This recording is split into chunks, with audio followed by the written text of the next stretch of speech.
ধরা যাক।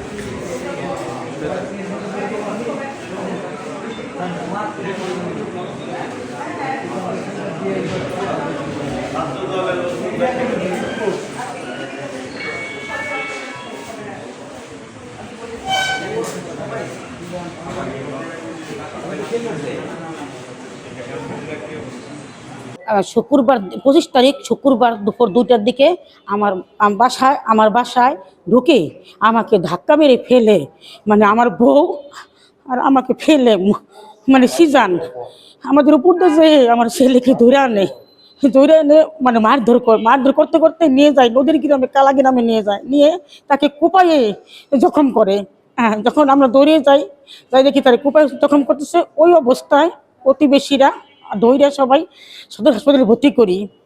আজকে 3 দিন চলে আমার ছেলেরই, কিন্তু কোনো বিচার পাইতেছি না। আমি বারবার থানায় যাইতেছি, থানার দুয়ারে ঘুরতেছি, কিন্তু আমি কোনো বিচার পাইতেছি না। কোন অদৃশ্য শক্তি যেন আছে, যার কারণে আমার এই বিচারটা হচ্ছে না। তাই আমি অসহায় মা, অনেক কষ্ট করে সন্তানগুলি বড় করছি, বিধবা মা। যে সন্তান কেমনে মানুষ করে সবাই জানে।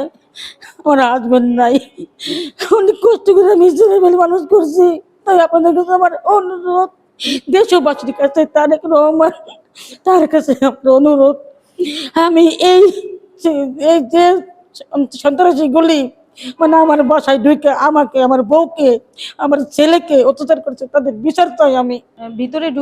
বাসার ভিতরে ঢুকে আমার শাশুড়ি আমাকে ধাক্কা দিয়ে ফালাই দিয়ে আহ, তরঙ্গ আহ, তরঙ্গ, সিজান, মুন্না, নাবিল আমার হাজবেন্ডকে টানতে টানতে রাস্তা দিয়ে কিল ঘুষি মারতে মারতে রাস্তা দিয়ে টেনে হিসড়ে নিয়ে যাওয়ার পরে কুবায় জখম করে। নদীর পাড়ে কালাগ্রাম নদীর ওই পাশে নিয়ে আমার হাজবেন্ডকে কুবায় জখম করে। তারপরে এমন তো অবস্থায় আমার এলাকাবাসী ধরে ওকে সদর হসপিটালে ভর্তি করার পর আমরা আজকে 3 দিন যাবত, ঠিক আছে, আমার হাজবেন্ড হাসপাতালে ভর্তি, ঠিক আছে। আমরা মামলা করছি, এই মামলার কোনো মানে বিচার পাইতেছি না, ঠিক আছে, মামলা এন্ট্রি করা হইতেছে না। কোন অদৃশ্য শক্তির জন্য এই মামলা এন্ট্রি করা হইতেছে না। আমাদের জানের কোনো নিরাপত্তা নাই, আমরা বাসায় থাকতে পারতেছি না, আমাদের বিভিন্নভাবে হুমকি দামকি দেওয়া হইতেছে।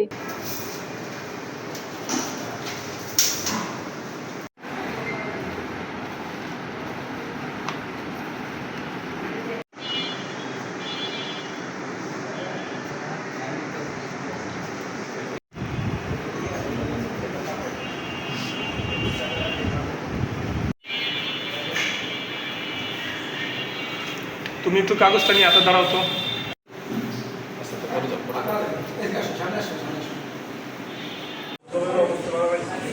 ধরা যাক।